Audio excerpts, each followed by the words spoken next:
y ahí entonces, considerando a estos sujetos, ¿sí?, como sujeto pasivo de la norma internacional, le da subjetividad internacional a las personas físicas. ¿Mm? Lo mismo que el derecho internacional humanitario a través de la Corte Penal Internacional, ¿sí?, donde es un sujeto pasivo también. Y en el caso de los derechos humanos, regionalmente nosotros tenemos la Convención de Viena sobre Derechos Humanos. Entonces, si el Estado, fíjense quién viola el derecho del individuo, si el Estado viola el derecho, la persona física puede ser sujeto activo del derecho internacional y va a reclamar sus derechos, ¿sí?, ante una comisión o corte internacional de derechos humanos. En el caso de Argentina, que vimos el ejemplo en clase, tenemos el Pacto de San José de Costa Rica, que establece un mecanismo de protección de los derechos humanos, y una vez agotada la vía jurisdiccional interna, se puede hacer la denuncia, el individuo puede hacer la denuncia ante la comisión y denunciar al Estado, y ahí la comisión, bueno, va a investigar, va a hacer recomendaciones, va a ver si puede resolver amistosamente la situación. Si no lo logra, solo la comisión ahora, ya no el individuo físico, ¿sí?, solo la comisión o el mismo Estado denunciado pueden ir a la Corte Interamericana de Derechos Humanos. Pero bueno, el primer paso, ¿sí?, del territorio, digamos, del derecho interno a la Comisión Interamericana de Derechos Humanos, que es el órgano administrativo del pacto, puede ir el individuo o un grupo de individuos a hacer la denuncia, ¿sí? Entonces, en ese caso también se lo considera sujeto, pero activo del derecho internacional, ¿sí? Bueno, la comunidad beligerante. Bueno, acá el concepto. Es un levantamiento de armas contra el gobierno, es un asunto interno del Estado, pero si ese levantamiento tiene control sobre parte del territorio, establece un gobierno aunque sea rudimentario, ¿sí?, tiene capacidad militar y se conduce conforme a las leyes de guerra, que esto es muy importante, puede ser reconocido como comunidad beligerante, por lo tanto, reconocido como sujeto derivado del derecho internacional. Y va a tener una capacidad relativa, ¿sí?, para controlar ese territorio. Los requisitos, ¿sí?, para que se dé la comunidad beligerante son que controle parte de un territorio, de un Estado, debe tener capacidad militar, y esa significa que las Fuerzas Armadas estén disciplinadas, debe contar con un gobierno, aunque sea rudimentario, y cumplir con las leyes de guerra.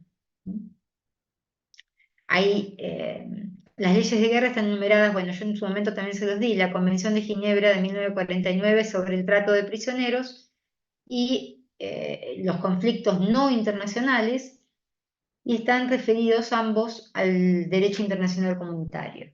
En definitiva, es respetar los derechos humanos de los prisioneros de guerra y de la población civil. Entonces, para que se dé la comunidad beligerante, se deben cumplir estos requisitos, y como tal, puede ser reconocida por los sujetos del derecho internacional como sujeto derivado del derecho internacional.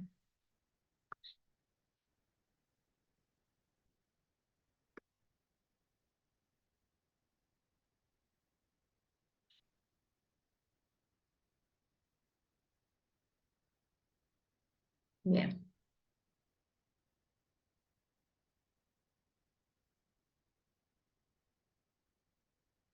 Bueno,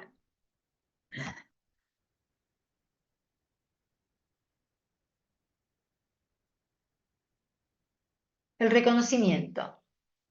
Miren, es un título provisorio porque es mientras continúe la situación de beligerancia.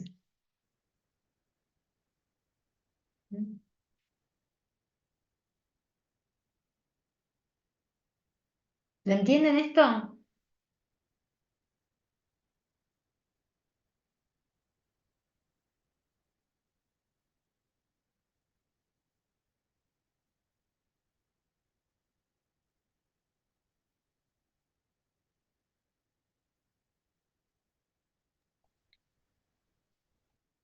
¿Cómo, profe, de vuelta?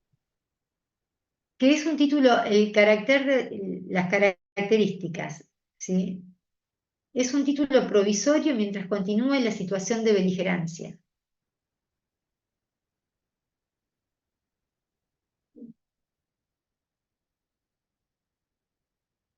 Claro, en caso de que termine la situación, ese estado termina de llamarse comunidad beligerante.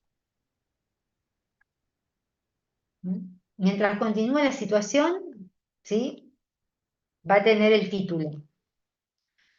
Y decimos que es precario también, es provisorio y precario, ¿sí? Que únicamente se le otorga el título al único efecto de responsabilizarlo internacionalmente. Es decir, que si entabla una relación con otro Estado, ¿sí?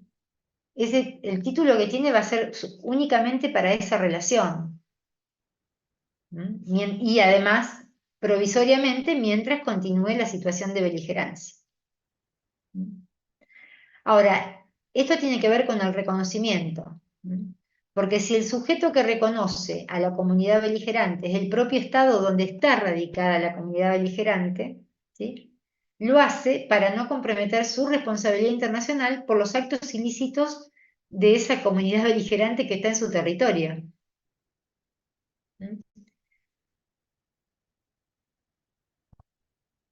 Ahora, cuando el sujeto que reconoce a la comunidad beligerante son terceros estados, lo van a hacer para negociar y a lo mejor, ¿sí? O también puede ser para proteger a los nacionales que están en el territorio de ese estado que tiene una comunidad beligerante. La comunidad beligerante, yo acá me fijé por las dos, pero yo lo había puesto, acá continúa, ¿sí? Continúa el 3. Yo no lo veía el número. Pero lo importante es esto, que el reconocimiento de la comunidad o el beligerante como sujeto derivado, ¿sí? Eh, es un título provisorio, ese estatus de sujeto es un título provisorio mientras dure la beligerancia. Y además es precario porque el único objetivo que tiene, ¿sí? El reconocimiento, es responsabilizarlo si comete algún acto que provoque un daño a otros sujetos de la comunidad internacional. Con respecto al Estado que lo reconoce, ¿sí? Acá distinguimos el Estado donde está sentada la comunidad o terceros estados, ¿sí? Si es en el Estado donde está sentada, el Estado ese Estado lo va a reconocer justamente para lavarse las manos si hay alguna responsabilidad internacional por los actos ilícitos que cometa esa comunidad. Entonces dice, bueno, sí, los reconozco como sujeto derivado, pero solamente es a título precario y provisorio.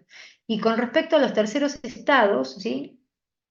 Es para negociar, puede ser que un estado reconozca como sujeto derivado del derecho internacional a una comunidad beligerante que está en determinado estado. ¿Para qué lo hace? Y tal vez para negociar por sus nacionales que estén ahí. ¿Mm? Bueno, los efectos de este estatus de sujeto de la comunidad beligerante le da capacidad para administrar el territorio, ¿sí? Y significa que se le va a aplicar el derecho internacional. Otro efecto es que compromete su responsabilidad internacional por los actos ilícitos cometidos en el área de control. Y esto es importante, no puede negociar un tratado internacional como los estados. Eso sí no lo va a poder hacer igual.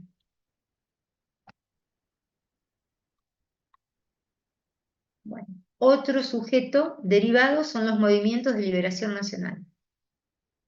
Son grupos organizados de lucha en determinado territorio de un estado y lo que buscan es justamente independizarse. Se les reconoce la personalidad jurídica internacional porque están en un proceso de creación de estados. El objetivo que persiguen, ¿sí? Es uno de los derechos fundamentales de los estados, la autodeterminación,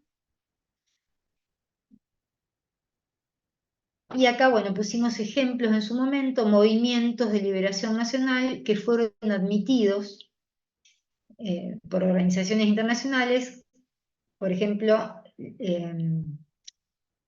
la Organización de Liberación Palestina, ¿sí? Estuvo como observador, ¿sí? Es un estatus dentro de una organización internacional.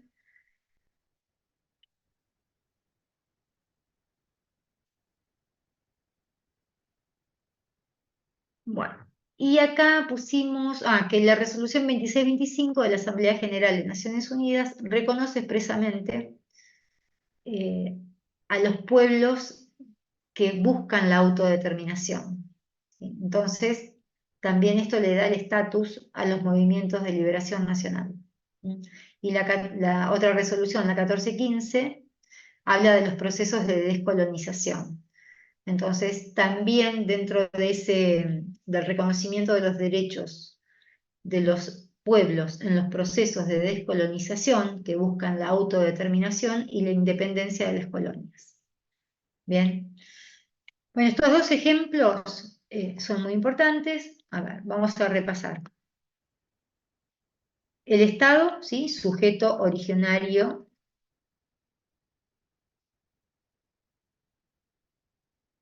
Acá.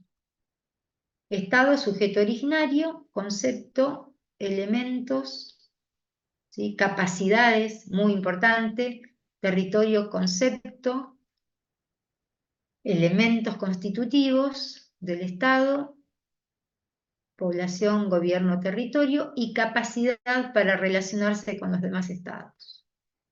Luego los derivados creados por el derecho internacional, es decir, por los sujetos, ¿sí? No tienen capacidad plena y solamente para determinados actos. Son las organizaciones internacionales, acá el concepto,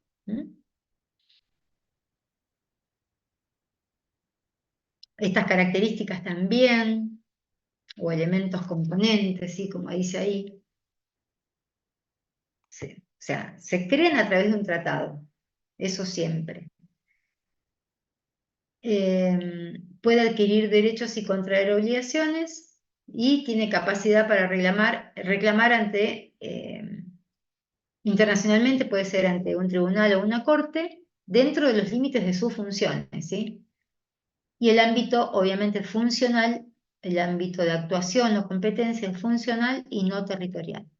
Si los clasificamos, puede ser según el ámbito en el cual actúa o según el objeto, ¿sí? Bueno, después vimos las personas físicas, que para el derecho internacional privado son sujetos, ¿sí? Para el derecho internacional público son reconocidos como sujetos luego de la Segunda Guerra Mundial, porque a través de distintas actuaciones de la justicia fueron constituidos como sujeto pasivo, ¿sí? Acá, o como sujeto activo, en el marco, por ejemplo, del Pacto de San José de Costa Rica o Convención Americana sobre Derechos Humanos. La comunidad beligerante, ¿sí? El concepto y estos requisitos, ¿sí? Que controle el territorio y tenga la capacidad militar disciplinada, el gobierno aunque sea rudimentario y cumplir con las leyes de guerra. Ese estatus es un título provisorio mientras continúa la situación de beligerancia y precario porque solamente es para responsabilizarlo.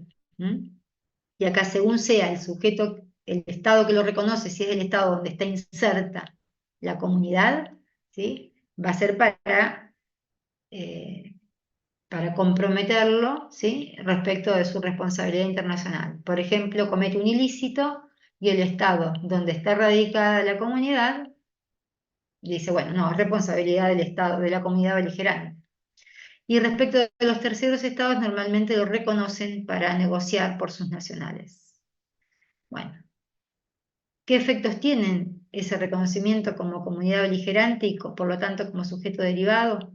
Que tenga capacidad para administrar el territorio, que pueda comprometer su responsabilidad internacional, pero lo que sí no puede hacer es celebrar un tratado como los demás estados. El movimiento de liberación nacional busca la autodeterminación de los pueblos, que es un derecho fundamental de los estados. Y bueno, da como ejemplo de reconocimiento indirecto, ¿sí?, los principios de la Resolución 2625, que reconoce la autodeterminación de los pueblos, y la Resolución 1415, que habla de los procesos de descolonización y el derecho de los pueblos a independizarse, en definitiva. Bueno, después tenemos sujetos especiales. La Santa Sede o Ciudad del Vaticano, bueno, esto lo tienen, ¿sí?, con sujeto especial.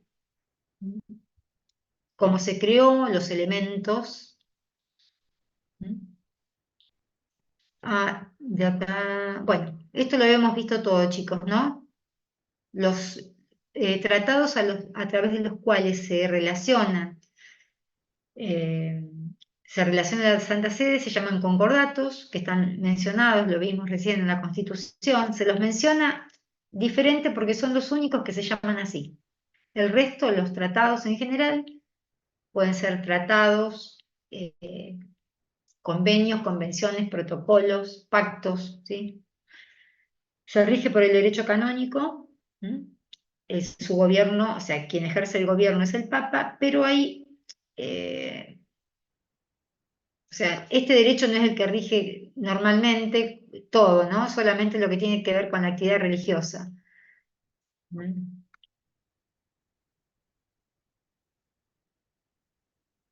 Bueno, y estas características también las vimos, es un estado sui generis o atípico, y hay una doble restricción en el tratado que lo creo, que es el Tratado de Letrán. No podrá ingresar a la ONU, ¿sí? Lo que sí se le pueden pedir son opiniones,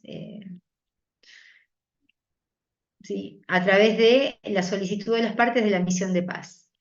La jurisdicción penal la cedió a las autoridades de Italia, utiliza también los servicios de transporte de Italia, tiene una entidad financiera, pero bueno, no tiene los elementos constitutivos del Estado, ¿sí?, como sujeto del derecho internacional. El Estado tiene gobierno, población, territorio y capacidad para relacionarse. En el caso, por ejemplo, de la Santa Sede, está en un territorio que le fue cedido, ¿sí?, pero no ejerce soberanía, plena soberanía, porque no puede aplicar toda su jurisdicción. Solamente se rige por el derecho canónico, y la jurisdicción penal, como dijimos recién, fue cedida a la República de Italia. Bueno, la Soberana Orden de Malta, bueno, comenzó como una orden religioso-militar y depende de la Santa Sede, pero se le reconoce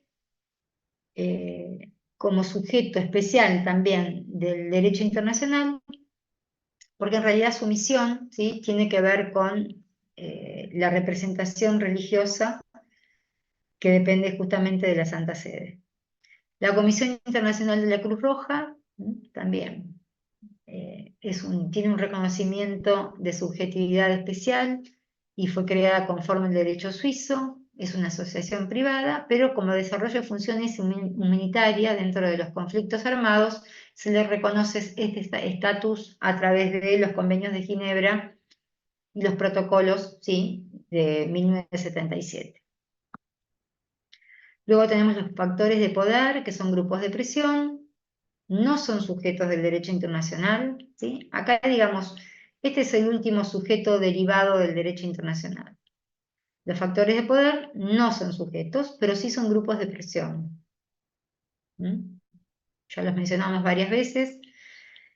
Intentan que se generen normas para su conveniencia. Bueno, la Comunidad Británica de las Naciones, también acá hay una confusión, se cree que es un sujeto de derecho internacional, pero son varios estados, ¿sí?, que se aunan para obtener determinados beneficios.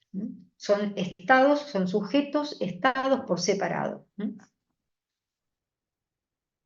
Las organizaciones no gubernamentales, o denominadas INGOs, ¿sí?, según su abreviación en inglés, son creadas por iniciativa privada, agrupan a personas físicas o jurídicas de distintas nacionalidades, son asociaciones sin fines de lucro y representan a las personas en determinadas actividades. ¿sí? Bueno, los ejemplos que vimos, eh, el más importante o conocido son los Médicos Sin Fronteras. Y esta BRACS tiene que ver con el desarrollo de la alimentación en los países subdesarrollados. Bueno, las empresas multinacionales y transaccionales, denominadas bingos, también por su abreviación en inglés, persiguen intereses económicos, ¿sí? Y son factores de presión también, que buscan también reglamentación que tenga que ver con su actividad. El terrorismo internacional, hay muchas definiciones, el concepto que da la ONU es que realizan actos criminales para provocar estado de terror, ¿sí? Con propósitos políticos. Con lo cual eso es algo injustificable, ¿sí? Para Naciones Unidas. Por lo tanto, no se los reconoce como sujeto. Es terrorismo internacional.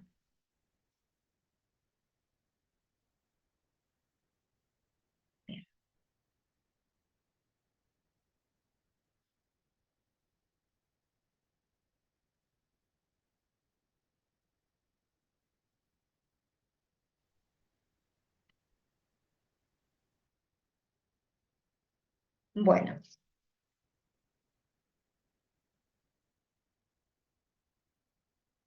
vamos si les parece, a tomar 10 minutos de receso y trataremos de avanzar rápidamente con los temas que nos quedan. ¿Les parece bien? Bueno, profe. Bueno, Perfecto, profe. ¿Sí? Total, el horario es hasta las 20, pero bueno, vamos a tratar de usar media hora más y cualquier duda se la anotan, me van diciendo, ¿sí? Yo les doy 10 minutitos de descanso así no se agotan. 7:10, 19:10, retomamos.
Bueno, ¿están ahí?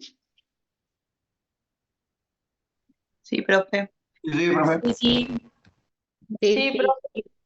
Para avanzar un poquito más rápido, yo no sé si quieren ver algún tema en especial, y si no, lo que yo voy a hacer es mencionarles algunos temas del proyecto de parcial que ya tengo, para que lo tengan en cuenta, ¿sí? Como una ayuda para estudiar.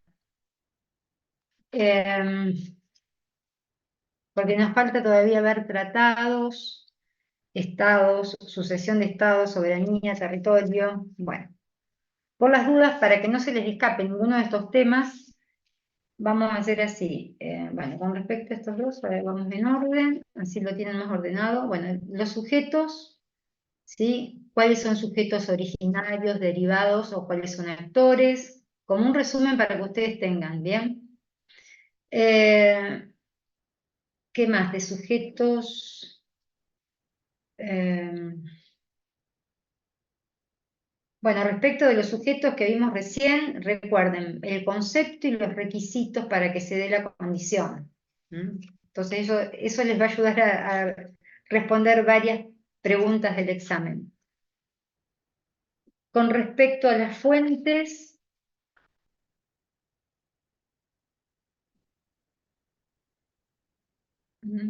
bueno, poder distinguir cuáles son las fuentes principales, las auxiliares, cuáles son consideradas otras fuentes, ¿sí? Y cuáles son hard law o soft law.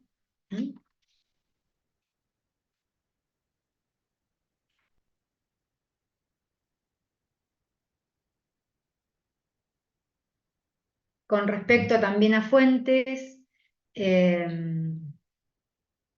cuáles son consideradas fuentes del derecho internacional, como dijimos recién, pero hay casos puntuales, ¿sí? Recién hablamos, por ejemplo, de resoluciones de la Asamblea General de Naciones Unidas, o resoluciones del Consejo de Seguridad de Naciones Unidas.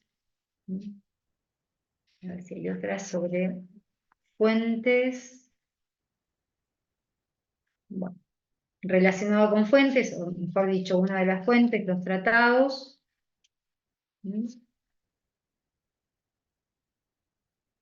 ¿Cuáles son las formas de, hablamos de revisión, ¿sí? ¿Cuáles son cuál es la revisión, la modificación, la extinción, la finalización del tratado, ¿sí? Los modos de finalización, la enmienda del tratado, la ratificación de los tratados, las etapas de celebración en general, ¿sí? En especial la ratificación, la entrada en vigor, ¿qué significa la entrada en vigor de los tratados? Con respecto a la jerarquía, bueno, ya lo repasamos. Pasamos a sujetos. Ya repasamos también el tema de sujetos, cuáles son los sujetos según la clasificación derivados, originarios y actores. El reconocimiento del Estado, ¿sí? Como principio general. ¿Cómo es el acto? ¿Sí? ¿Se acuerdan si era un acto revocable, irrevocable? La forma, ¿sí? Expreso, tácito.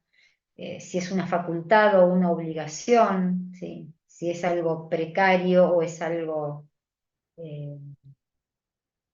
si es precario o si es definitivo, si es unilateral o multilateral. Bueno. Fuentes también ya lo repasamos.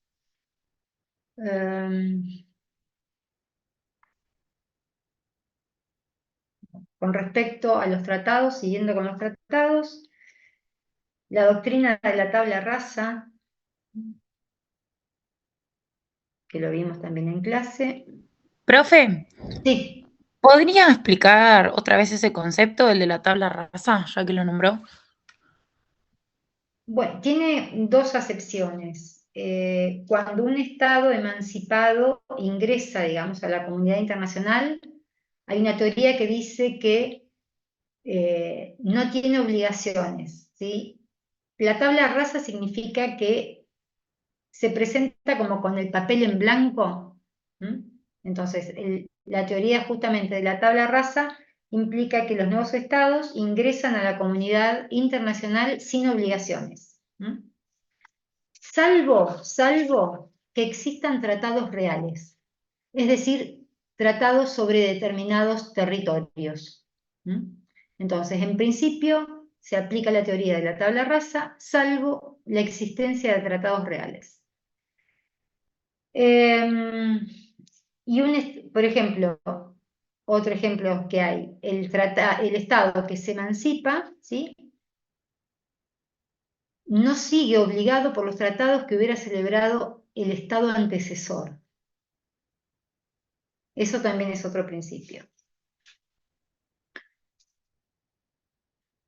Y estaba mirando a ver, con respecto a sucesión de estados, ¿sí? Bueno, es muy importante el tema que ocurre cuando hay una deuda pública. ¿Qué ocurre si hay un estado antecesor y un estado sucesor? Sea por la forma que fuere de la sucesión, ¿sí? Sucesión de estados y formas de sucesión. ¿Y qué ocurre cuando, se acuerdan que hablamos de la nacionalidad, de los bienes de dominio público y de los derechos reales o de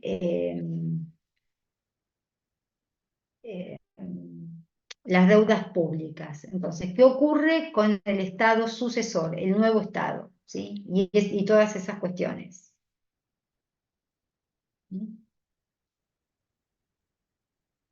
Hay un principio general también importante que cuando existe un Estado antecesor y un Estado sucesor, ¿sí? Y hay una cuestión de deuda, se va a repartir conforme la capacidad contributiva de la población. Eso también lo vimos en clase. Son temas muy puntuales que son muy importantes. Bueno, el tema de la relatividad de las efectividades, ¿sí? ¿Se acuerdan? En los territorios inhóspitos. Eso también lo vamos a tomar. Los principios Perdón, generales que... Sí. ¿podría repetir lo de la asociación de estados, el tema de las deudas?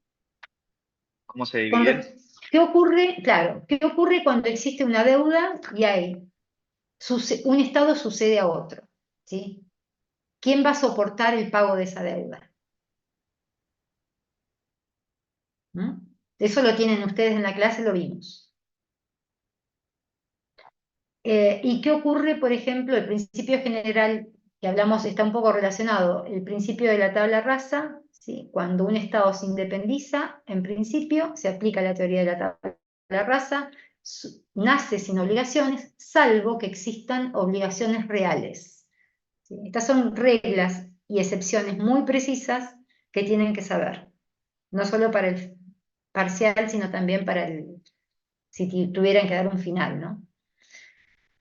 Bueno, el tema de la relatividad de las efectividades también se los mencioné recién, y relacionado con eso, con territorio, el Tratado de la Antártida. ¿Cuáles son los principios generales del tratado? ¿Cuáles son los postulados que establece?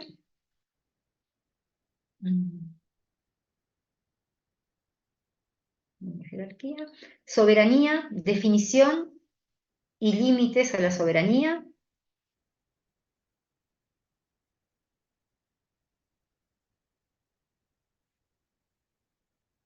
Bueno, con respecto al territorio, el concepto de territorio, que comprende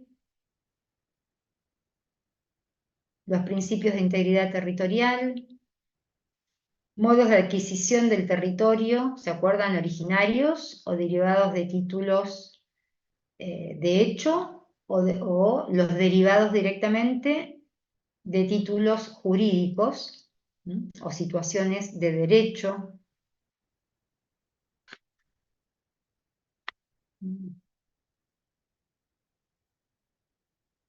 Que comprende también, bueno, hablamos recién de relatividad de las efectividades y qué son las efectividades, por otro lado, que se requieren para adquirir el territorio. El principio es repasando un poco la clase anterior, el principio es la efectividad, ¿sí?, que se ejerce en el momento de adquirir el territorio, en una posesión efectiva. Hay un ánimo de poseerlo y la posesión efectiva. Pero ese principio de efectividades, ¿sí?, que sea efectiva la posesión y la ocupación, ¿sí?, del territorio con el ánimo de ocuparlo, ocupación efectiva y ánimo domini, decimos, en ciertos lugares del planeta, ¿sí?, hay una relatividad de las efectividades, ¿se acuerdan? ¿Mm? Bueno, los límites, o sea, el concepto de límite territorial y de frontera,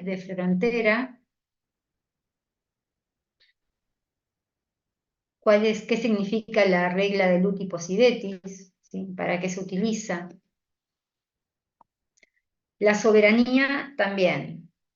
Concepto, no sé si ya lo dije, límites y restricciones, y dentro de las restricciones de la soberanía, o las modalidades, vean todas, tanto las espaciales como las personales.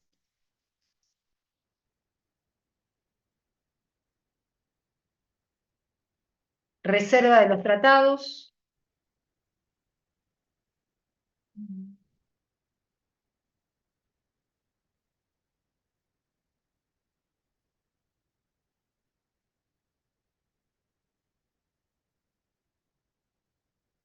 Creación, modificación y extinción de estados.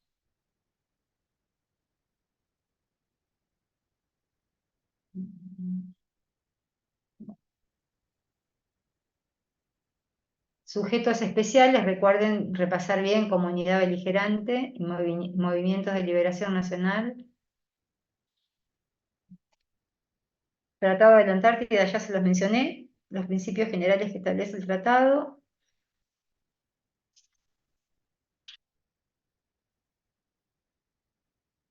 Creo que no me olvido nada de lo que va a ir en el parcial.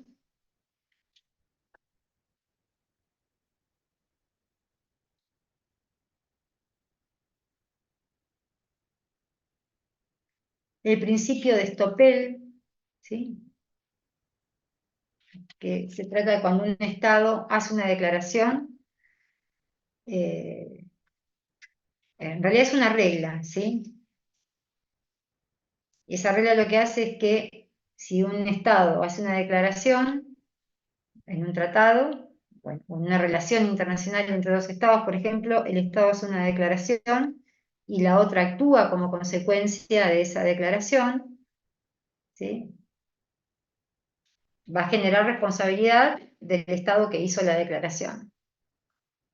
Eso también es un principio que se aplica, que es el principio de Stoppel, que lo vimos en clase, pero siempre se olvida en este tema también, así que se los recuerdo, los refuerzo.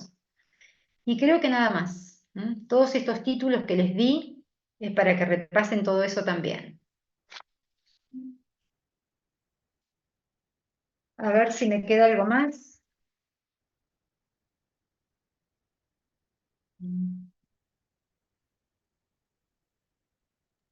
Profe, Sí, estaba no me quedó repasando a ver claro, los temas.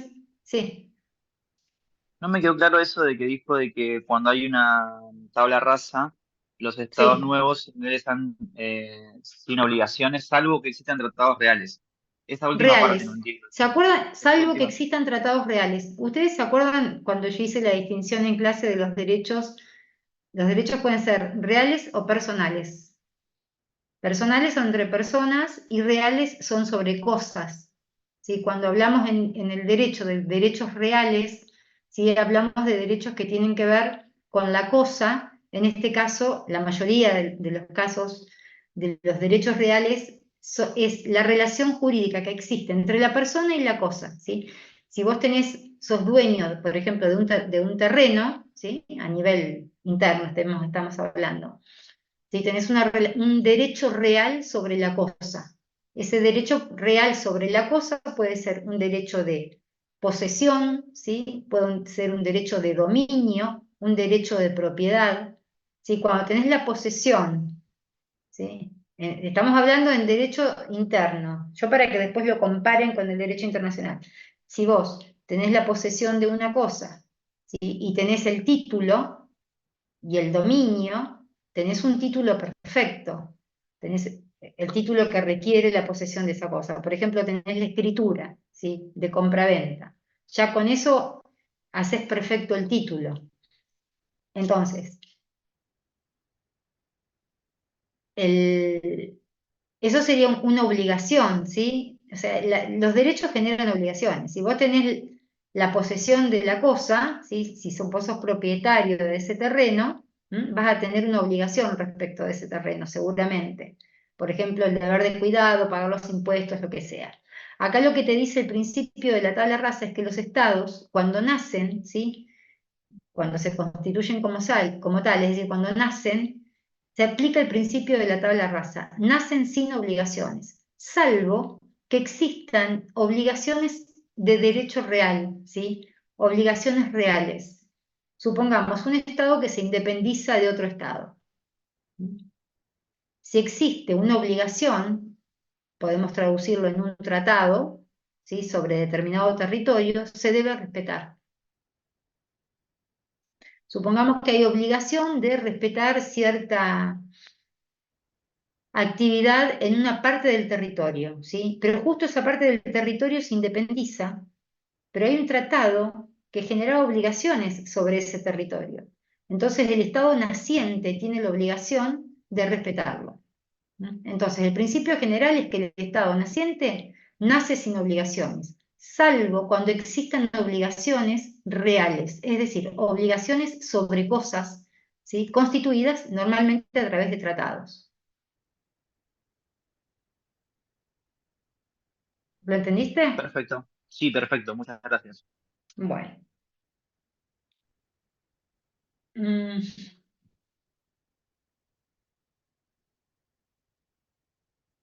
Bueno, de la soberanía ya les dije también el concepto, los límites y restricciones. Y el caso de neutralización, ¿sí? ¿Cuándo se da la neutralización? ¿Qué implica? ¿Qué efectos jurídicos tiene? ¿Y qué obligaciones tienen, por ejemplo, el Estado neutralizado o los estados que lo reconocen como neutralizado? Y ahí también recuerden la neutralización garantizada, ¿se acuerdan? Que implica reconocer a un Estado como neutralizado genera una obligación en el Estado que lo reconoce como tal, ¿sí? Y además, si la neutralización es garantizada, implica otras obligaciones del Estado que lo reconoce como neutralizado. Lo vimos en clase también. Y reconocimiento de Estado les dije, ¿no? Sí. Bueno, ya vieron todos los temas, abarca todos los puntos, todas las unidades, pero bueno, un poco para guiarlos. ¿Mm?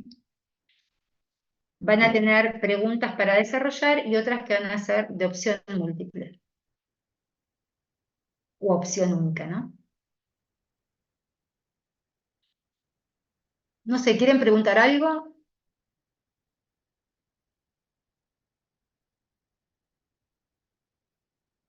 No, por mi parte no.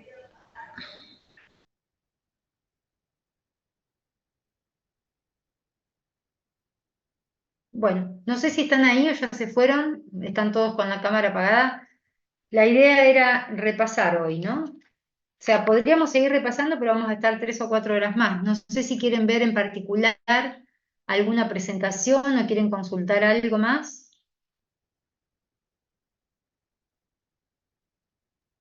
No, profe.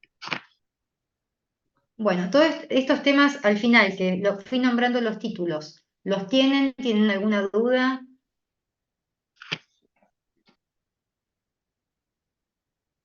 ¿No?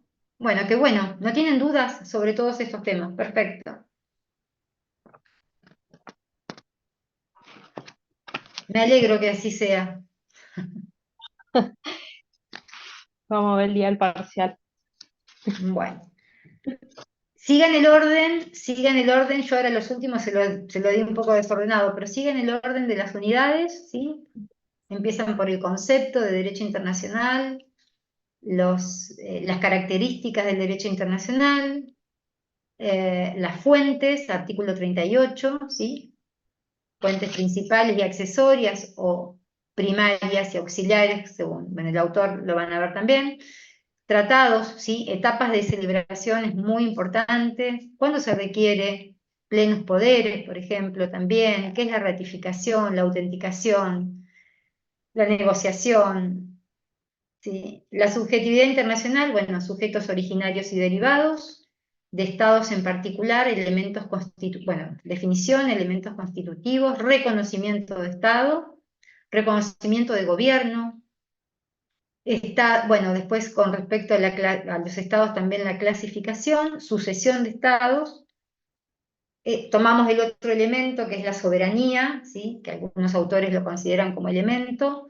El concepto de soberanía, soberanía interior, soberanía exterior, restricciones de la soberanía, ya sean personales o espaciales. Bueno, y después de territorio, todo, ¿sí? Creación, modificación, extinción de territorio y las formas, ¿no? Con respecto a la ocupación efectiva o al principio de efectividad de la ocupación, acuérdense que está el principio de efectividad, pero hay una relatividad de las efectividades cuando se dan ciertas condiciones geográficas. ¿No? Y bueno, el tema de la Antártida también, ¿sí? ¿Cuáles son los principios que establece el Tratado Antártico? ¿No Profe, tienen dudas? Sí, fronteras, límites y demarcación. sí, se los dije. Ah, ok. Frontera y límite básicamente, que son los que tienen diferencias entre sí, la demarcación es la forma, ¿no? De ejercerlo.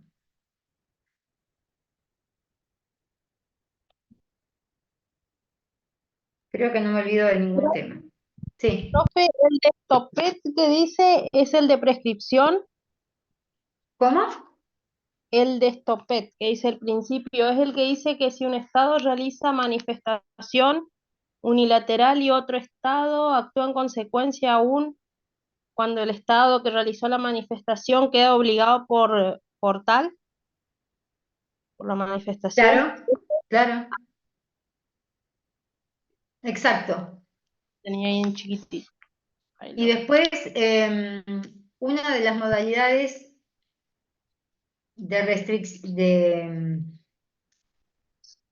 cuando vean territorio, ¿sí?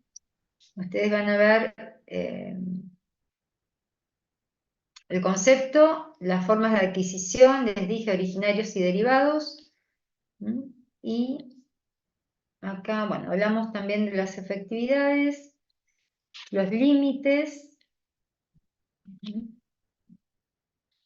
y ¿qué tema quería? Bueno, cuando vean soberanía en los límites y restricciones, dije bien, además de, bueno, los límites y restricciones de la soberanía, del tema de neutralización, y dentro de las restricciones, no se olviden de la servidumbre, activa y pasiva, y había otro tema que a veces no ven.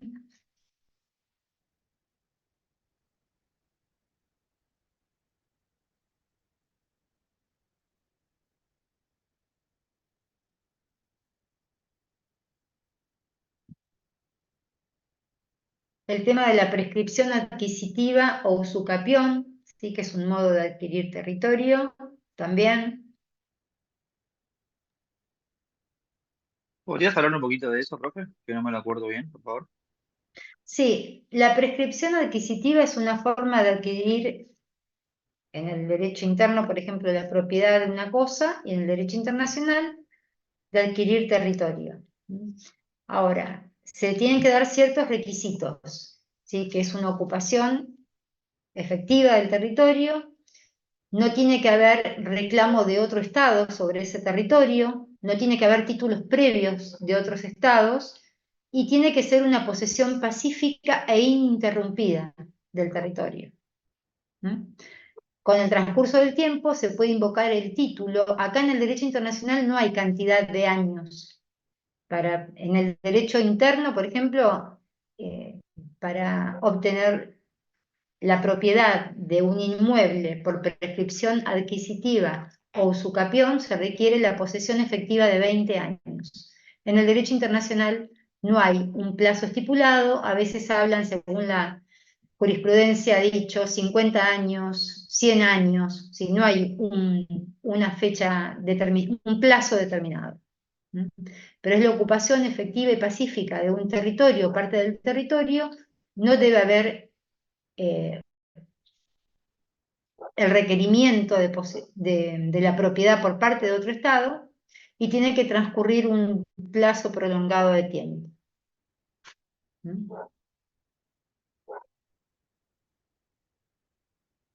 ¿Se acuerdan de esa forma? ¿Sí? ¿Hay diferentes doctrinas igual, profe, que opinen otra cosa, que establezcan un tiempo o no? No, no, el tiempo es un plazo prolongado de tiempo. Nosotros no les pedimos ahí, en el caso que estuviera, si tienen que escribir sobre ese tema, no, es un plazo prolongado de tiempo. ¿Mm?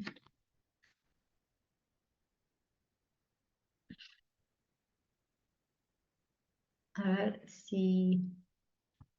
Para que se ilustren nomás, acá.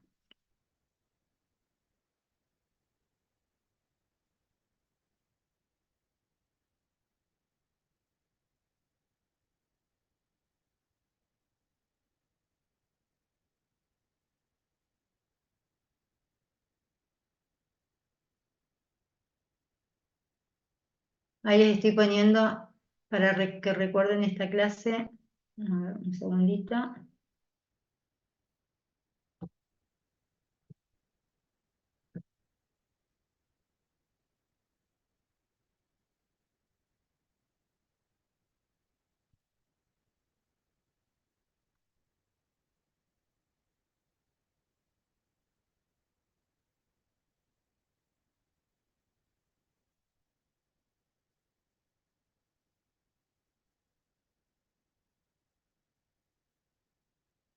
¿Ustedes ven ya la presentación? Sí, sí, se ve Sí, bien. profe. Ah, bueno, me permite avanzar.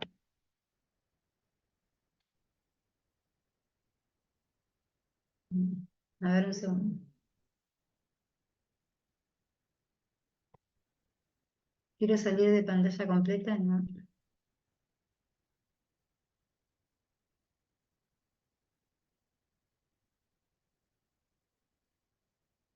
Ahí está.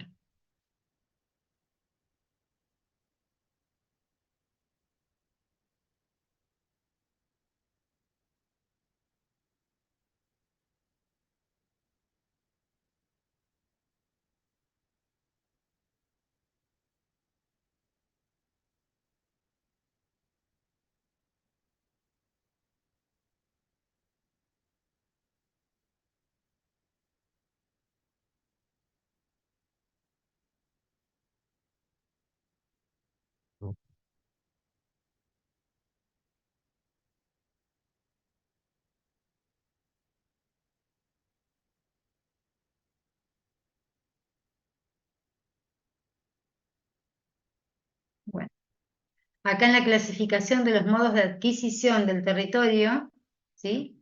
Hablamos de originarios o derivados, de situaciones de hecho o de actos jurídicos, ¿sí? Situaciones de hecho son descubrimiento, ocupación. Bueno, acá la ocupación, esto es un principio, ¿sí? Efectividad de la ocupación, ¿sí? Pero tenemos esta relatividad de esa efectividad, digamos, cuando son territorios gélidos o inundables o inhóspitos, y ahí se requieren ciertos actos mínimos que lo tienen después en la relatividad. Bueno, en esos casos, ¿sí? En los casos de relatividad de la efectividad, se aplican ciertos principios también, al igual que cuando se adquiere territorio, que son la contigüidad, la continuidad. Y quiero llegar los derivados de títulos jurídicos, ¿sí? Es decir, hay un acto jurídico. Y acá está, vimos primero la cesión, que puede ser gratuita o onerosa, la venta, permuta, sucesión, adjudicación por laudo arbitral o prescripción adquisitiva, ¿sí? También llamado usucapión, que es la posesión pacífica e ininterrumpida por tiempo prolongado, ¿ves? No hay un plazo. Lo que sí ha dicho la jurisprudencia, que puede ser 50 a 100 años, fíjate la diferencia, ¿sí? Podés invocar 45 que va a pasar también. No puede ser, ese territorio no puede ser reivindicado.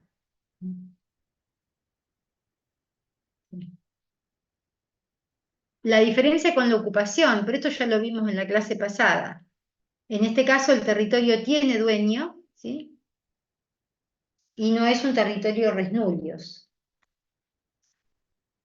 En la ocupación hay un dueño. Bien. Es lo mismo que te acabo de decir, sí, está todo lo mismo que dijimos. Profe, Le- lo de neutralización, ¿podría explicar? sí, lo vimos la clase pasada, a ver, cuando vimos soberanía. Sí, igualmente te lo puedo explicar, no es que de neutralización tienen que saber, bueno, qué es la neutralización, ¿sí? Es un acto por el cual se le otorga el estatus jurídico, ¿sí? Es un estatus jurídico especial en todo o parte del territorio de un Estado, ¿sí? Y consiste en no realizar acciones bélicas ofensivas contra ese Estado neutralizado. ¿Eh?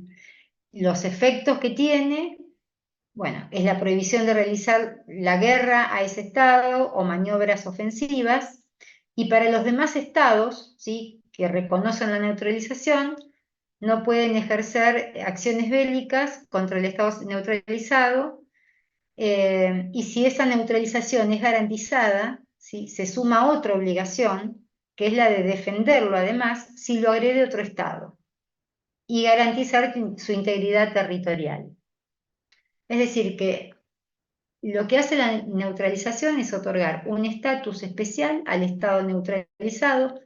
Normalmente siempre se hace por tratado internacional, ¿sí? Ocurre a veces que dos estados, un estado dice, bueno, yo quiero ser Estado neutralizado, pero le tienen que reconocer la neutralización. Se hace a través de un tratado internacional. El Estado neutralizado no puede hacer acciones ofensivas tampoco. A ver, no quiere que lo invadan, no quiere intervenir en una guerra, pero él tampoco puede ejercer acciones ofensivas. Lo que sí le permite el derecho internacional es armarse por las dudas, pero no puede realizar el Estado neutralizado acciones ofensivas. Surgen derechos para él, ¿sí?, para el Estado neutralizado, que es justamente ser protegido por otros estados cuando esa neutralización es llamada garantizada. Entonces, es la neutralización y además puede ser garantizada, ¿sí? Neutralización significa que no se lo va a atacar, pero que tampoco puede intervenir en conflictos bélicos básicamente u ofensivos, pero si además esa neutralización es garantizada por los estados que la reconocen, ¿sí?, va a ser protegido ante un ataque. ¿Se entiende? Igualmente, eh, esto lo vimos en soberanía.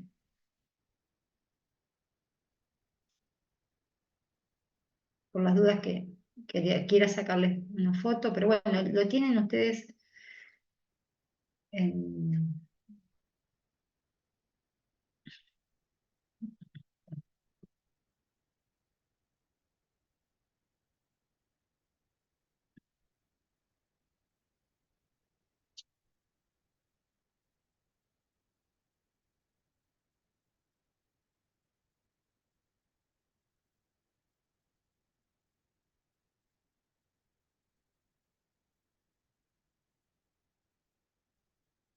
Bueno, todo esto se acuerdan, ¿no? Por lo menos lo tienen. Sí, sí, profe. Acá, ¿sí? Es lo que te acabo de decir, es darle un estatus especial, ya sea por un tratado o una declaración unilateral, a una parte o a todo el territorio de un Estado por cuestiones estratégicas, políticas, geográficas.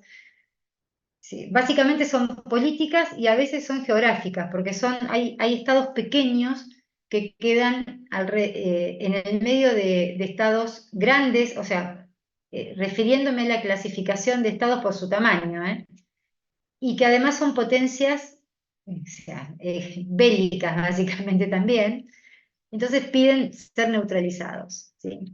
Entonces en ese territorio del estado neutralizado